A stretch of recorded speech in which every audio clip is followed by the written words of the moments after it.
Numinous Podcast with Carmen Spaniola.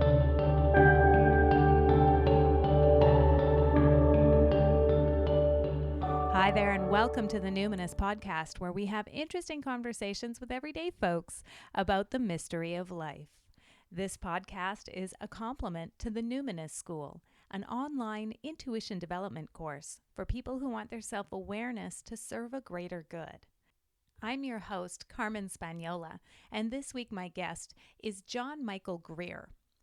John has been a student of the occult traditions for over 30 years, and he's the current Grand Archdruid of the Ancient Order of Druids in America.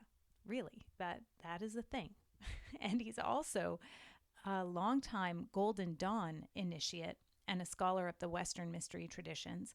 He's also the author of two of the most influential books in my spiritual life, and probably in my life in general, The Long Descent, and also Mystery Teachings of the Living Earth. This episode is part one of two parts of a conversation that we shared recently. And in this show, we're going to focus on his book, Mystery Teachings of the Living Earth. I caught up with John over the phone. He was at home in Maryland. John, I'm very interested in your second law in Mystery Teachings from the Living Earth, and that's the law of flow. Now, I will actually read it just to give the listeners some context. So, everything that exists, you write, is created and sustained by flows of matter, energy, and information that come from the whole system to which it belongs and that return to that whole system. Participating in these flows without interfering with them brings health and wholeness. Blocking them in an attempt to turn flows into accumulations causes suffering and disruption to the whole system and all its parts. Now, that's a beautiful, and let's say it's one of those very reasonable sounding principles. And then you actually apply it. Yeah. I know.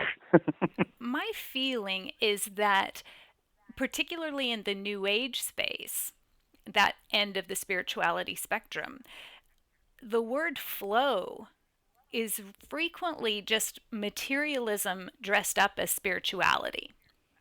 You know, you're in flow with abundance and that sort of thing. So let me put it to you this way. How could a millionaire participate in flow without accumulating? Like, Well, can it's they very really be simple. spiritual? It's very simple. You accumulate you don't accumulate. You participate in flow, which means flow in and flow out.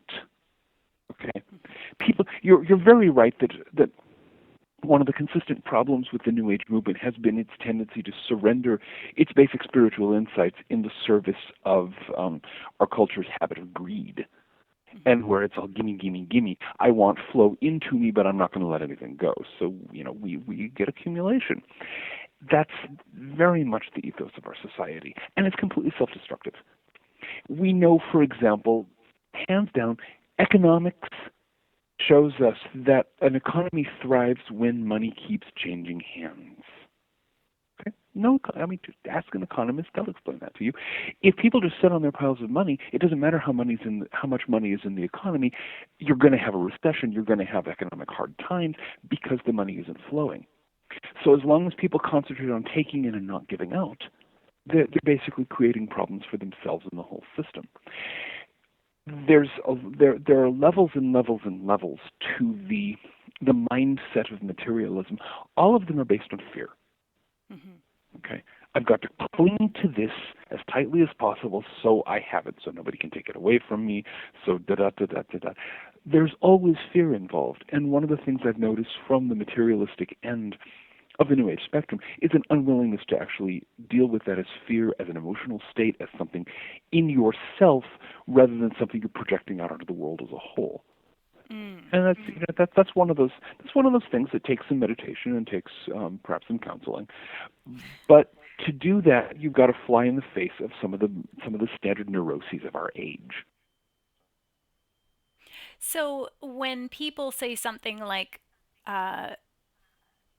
Well, you just don't think you deserve abundance. So you actually are coming from a place of lack. And so embracing mass amounts of wealth is, the natural rhythm of things because this is an abundant universe. I mean, how do you respond to that? Okay, first of all, you need to stop and say abundant in what sense? Because you can say, well, it's an abundant universe. For certain values of abundance, yes. For certain values, no. Mm. Lao Tzu in the Tao Te Ching, I always end up going back to to the old Taoist philosophers for a reality check. Above and below, abundant and scarce, all of these are defined by each other. You can't have one without the other. Okay? Mm. There's always the yin to the yang. Um, this is one of the things, we'll get into the fourth law in a bit, the law of limits, which deals with that. Nothing is unlimited. There is no such thing as limitless abundance. Pretending that there is makes us feel good, perhaps, for a while, and it feeds the sense of entitlement, which is one of the common bad habits of contemporary life. But it doesn't actually reflect the circumstances in which we live. Mm. Okay? In some sense, there's a vast amount of abundance out there, but we have to recognize what it actually amounts to. It doesn't amount to an endless supply of consumer goodies. Okay. Now, and one of the things there, again, this is used to stop, to back away from self-knowledge. If you actually pay attention to yourself, to your emotions, to what's going on inside you, you'll find that very often the chasing after those goodies is a function of lack. You're saying, I'm not complete unless I have, this car. I'm not complete unless I have this, electronic gizmo. I'm not complete unless I have millions of dollars in the bank. No. You're complete. In terms of that, give up that lack consciousness. You won't want the consumer goodies. You don't need them. What about the people who say, if I had millions, I could help more people. And so if I'm more abundant, then I can have greater impact. I mean, I still feel I have problems with even that. So I'm curious what you think about that. The thing is, they're doing it the wrong way around. The universe will provide flow if you produce flow. Let them start giving. Let them start contributing, getting out there in the community, helping people. And very, very often, the flow will start. You get out there, start volunteering, start giving what you have. People find out about it. Donations start coming in. Other people join you. That's how it happens. If you're saying, well, universe, give me all these vast amounts of money, and then sooner or later I'll get around to giving it away, no. Right. The universe is not dumb. The universe knows that line. You have a great quote actually about accumulation is increase without flow. And when it appears in a natural system, it shows that the flows in that system have begun to break down. So I wonder if that too is a good response to those people who feel, oh no, I need to create the money. It's like, actually, that is doing more harm. Yeah. Don't flow it.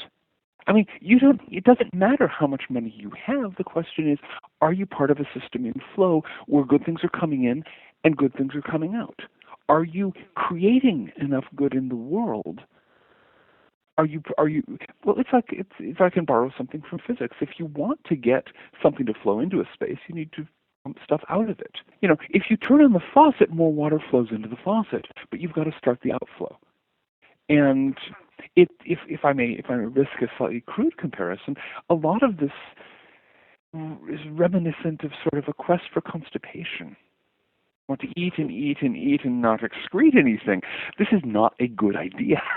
The thing that needs to be avoided here is the kind of attitude that says, well, it doesn't matter that I'm amassing all this wealth because, I'm making a few people feel good somewhere.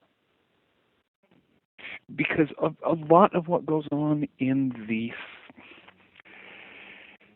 more questionable end of modern spirituality is an attempt to justify the frankly absurdly extravagant lifestyles we live nowadays. The saints and sages of the past did not need stretch limos. They didn't want them. And when we get fixated on having the newest car and having the fashionable clothes and having the huge McMansion, big bigger than palaces for emperors 1,000 years ago, by the way.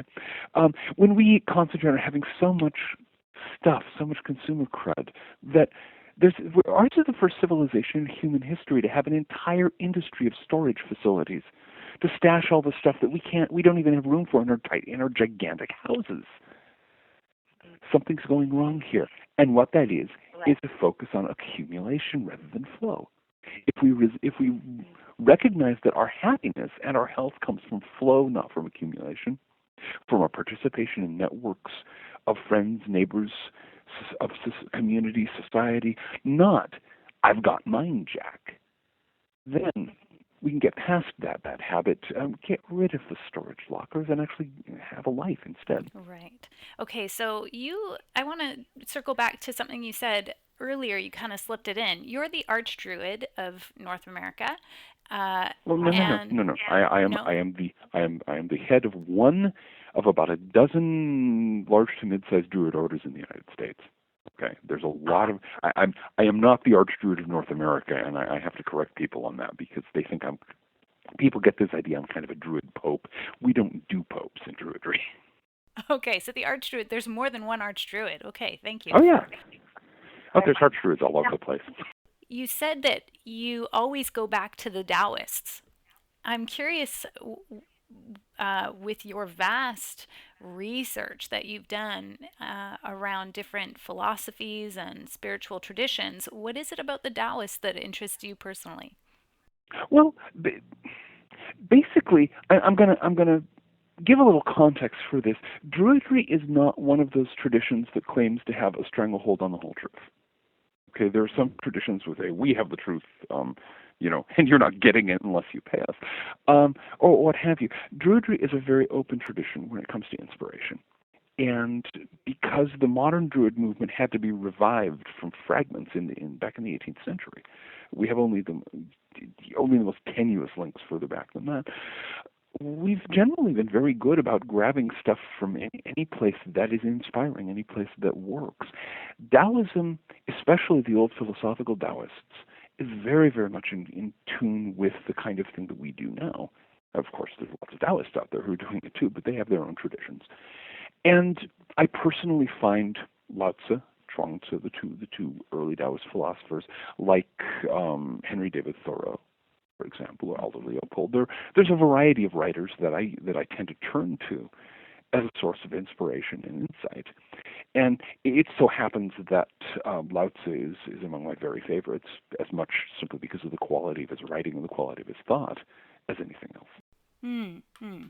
And so if somebody was going to pick up the seminal works of Lao Tzu and start reading about Taoism, sometimes I find that it's easier to read works that are once removed, almost like somebody interpreting it for you. So should people who are just new to Taoism pick up his works, or is there another teacher or someone else that has sort of interpreted him for the modern mind? I don't know of anybody that I'd really be satisfied in terms of an interpreter of Lao Tzu. The thing is, his one that we know of, he wrote one book. It's very short, the Tao Te Ching, and it's deceptively simple, and it's the kind of thing that you read and think about and read, think about. You can spend your whole life getting deeper and deeper into it. I'd send him to the original thing. Now, I would also like to talk about the fourth law in your wonderful book, Mystery Teachings from the Living Earth. And this is the law of limits. This is the second one that I find a lot of people have challenges with. Everybody bristles with the law of limits. Okay, so I'll read it.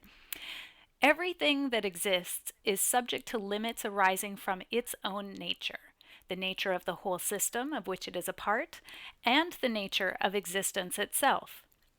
Those limits are as necessary as they are inescapable, and they provide the foundation for all the beauty and power each existing thing is capable of manifesting.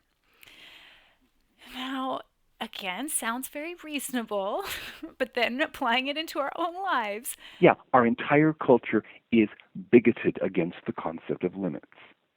Now, if you sit down on a chair, you better hope the chair is going to limit your capacity to fall to the floor. Okay? You better hope the floor is going to limit your capacity to move along with the force of gravity toward the center of the earth.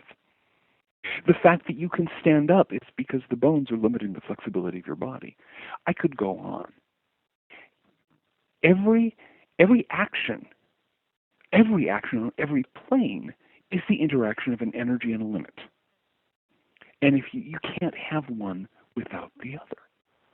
But we tend to get stuck. Now, partly, of course, this is because in an earlier phase in our culture, we had a lot of really arbitrary and frankly rather silly limits placed on certain aspects of personal behavior. Think of Victorian sexual mores. Okay. Think of generally the idea that was so heavily preached in the 19th century that, you have your station in life, which is assigned to you by God, and it is a sin to think of doing anything other than what you've been told to do by your social superiors. And of course, that was as stupid as it was, an obvious method of social control. It was purely for the benefit of those social superiors, and people realized that. But we've in the usual fashion, having gone from an extremely rigid, extremely limit-fixated society, we've swung to the opposite extreme, where people insist there are no limits whatsoever, and that understanding limits is a bad thing somehow. And unfortunately, this is one of the reasons why we're causing such hideous disruptions to the biosphere, because we don't understand this is a finite planet. It's only got so many natural resources. It can only take so much pollution before things start breaking down. Okay, but so you say that the art of manifestation is in fact the art of limitation. So let's say we all understand that, yeah, we're thieving from the biosphere at this point, and we're not in flow and all of that. But what do you mean when you say then that the art of manifestation is really about the art of limitation?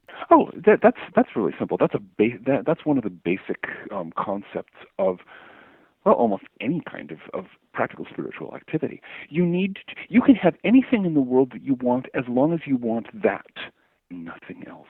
If you turn all your energies on one goal, you'll achieve it. Mm-hmm. That's limitation. You're bracketing everything else. I'm going to deal with that later. Right now, I want to achieve this. If you will, a physical example, if you just have a puddle of gasoline, you throw a match, you get fire, okay? Mm-hmm. You put that same gasoline into an automobile engine, it can send you zipping down the road. Why? Because all that power, the power that would just be expended by flames, is inside a steel cylinder. It's pushing a steel piston. There's only one thing the energy can do, and that's move the car. So you've limited it. Create motion in a given direction. Mm-hmm. Okay. So you say nothing can enter. Sorry, go ahead. No, basically, you can't achieve. You actually can't do two things at once. Everybody tries to, and that's why they don't. That's most often what stands in their way of accomplishing anything in life. They're trying to have several. They're trying to accomplish several things at the same time, so they never accomplish anything. Mm-hmm. If you stop instead and say, okay, I'm going to do this. I'm going to do this now. I'm going to do it with my whole mind, my whole heart, my whole spirit. You'd be amazed how easily you accomplish things. Mm-hmm. Mm-hmm. Well, you have a quote in the book where you say nothing can enter into manifestation except by becoming finite and thus embracing limits. So when a person has a vision, okay, I want to make this project or I want to write this book, it sounds like what you're saying is it's all very simple. Just do basically nothing else and physically bring that, like, do the work to make that happen. Yeah, do the work, but also you're writing a book, a specific book with specific words, not sort of a general, vague, abstract idea of a book. As a writer, I'm used to the incredibly finite process of, okay, this word has to go here. No other word will do. This is the thought I'm trying to communicate, or this is the story I'm trying to tell. No other story. It's all about limitation. Narrowing it down to the point that you know what you're trying to say is about casting off all the other things that you're not trying to say. It's about focusing on limits, about bringing it down to manifestation. When you have that book, when your book's finished, okay, it's a very finite, limited object. It weighs, a pound. It has paper covers. It has a boundary. It's as finite as it can get because that's what manifestation is. Mm-hmm. Mm-hmm. And if we flee from limits, we flee from manifestation. Nice. Well said. Okay. I'm going to ask you a question that I'm pretty sure no one else has ever asked you. I've looked and I haven't. Okay. I've Okay. tried. I'm So looking forward to this. here's the context. So I work with mostly, middle-aged or older women who are just discovering their yearning for spirituality. It's been, put on hold with family and etc. And you actually mentioned in a recent post on the Well of Gallabys, your blog about Druidry and magic and philosophy. You tell the story of being in a class where the teaching assistant was explaining why people want religion, basically why humans create religions, and he had all of these different sort of social and economic, all these different reasons for socially organizing with religion. And you said afterwards, well, could it also not be that people are having numinous experiences or sort of spiritual openings, and this is sort of the next logical step is to organize around that so you can share that? What I've found with my clients is that many women are afraid to out themselves as spiritually curious or having this yearning, mainly because they're afraid of being mocked by their partner, or there's social scorn associated with spirituality, or even that they'll be dismissed or kind of just outright not understood, or perhaps even that it's a betrayal. And I imagine you've experienced the social scorn that comes from being a man who is spiritually, you know, out in the world. What would you say to those women who want to share with their partners that they have a spiritual yearning, and maybe it's been a long marriage, but it's like, hey, I got something to spring on you. I've had spiritual experiences and I've never told you about them, because of course they're afraid of being challenged on something intellectually that really isn't an intellectual endeavor. So I put that to you as an honest question. What would you tell them, or how would you address that? The thing is that there's no simple answer to that, because it happens. It depends on the person. It depends on the other person in the relationship. It depends on the nature of the relationship that's developed, and on the nature of the spiritual experiences. Mm-hmm. The the fear, the reality of mockery, of dismissal, of contempt from people who've been raised in our profoundly anti-religious, anti-spiritual society. It's a real thing. And it really does, I don't know, I may be a student of magic. I'm not an expert on the human heart. And I don't know that there's any kind of simple, straightforward answer. I've had friends whose marriages have blown sky high over exactly this issue. Mm. One person ends up having a spiritual awakening, the other person remains fixed in one or another kind of hardcore materialism, and in some cases defending it by going all to the extreme of the sort of angry atheists who spend their time, ragging on anything religion, and it can spiral down into disaster. So it really does depend on the people. Now, one thing I've noticed actually is that, and I don't know if this is because I'm female and I'm sort of aware of like my role as a woman in a spiritual context, but what I've frequently noticed is that actually women embody the mystery, right? Even since ancient times, it's like we could bleed every month and not die. We could make life come out of our bodies. It's pretty mysterious thing. So we embody this certain kind of mystical spiritual power. And my sense, and what I sort of say to my clients, is that we are the conveyors of consciousness in that kind of context. We are a form of the mystery incarnate, and that's kind of part of our job is to welcome the masculine into the mystery. And so frequently, as the woman, and I don't like to talk about men do this and women do that. That's just not really my thing to gender the spirituality. However, there's just these physiological metaphors, we could say, that women do birth new life and can do that for our partners, and I think for our communities. I'm curious if you've ever looked at it that way. I also tend to be very uncomfortable with the men do this, women do that. I've known enough men, over and above the physiology. Mm-hmm. I've known men who had that giving out quality, and I've known women who were warriors. Who were warriors, and so on. So certainly, I think if the women you work with are tend to be of the kind who are capable of, who have that capacity to function as the gateway, as the initiatrix, it's a great thing. And they should be encouraged to do that, but don't try to just see it. It needs to be handled very gently within the context of the actual relationship between actual people. It's hard to give any kind of abstract rule for that. Given that each of us carry within us both the yin and the yang, the masculine and feminine, I wonder if another way of putting it to a woman is that you have within you the capacity, should you choose to develop it, to be the initiatrix. In the same way that a man who might be wary or feeling uncertain in the spiritual realm could also invoke his more yin or receptive self. That might be another way of sort of looking at it, as this is an opportunity to delve into a deeper self, which is really what you say magic is, wouldn't you say? Well, that's one of the things that magic is. Magic is a lot of things. The one problem you're going to have there is the extent to which the men have been taught distrust and despise the feminine aspect of themselves.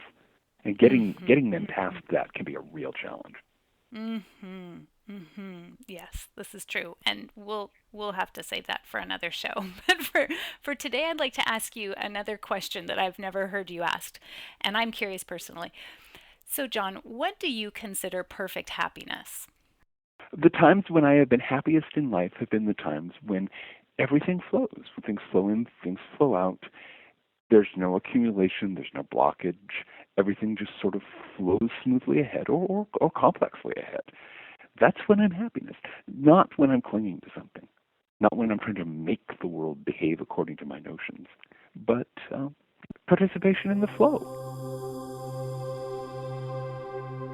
This may or may not go down as one of your favorite episodes, but it is definitely one of mine. I've been pretty nervous about contacting John to have a conversation with him because I've read his books multiple times over, and I assign Mystery Teachings of the Living Earth as required reading before my retreats.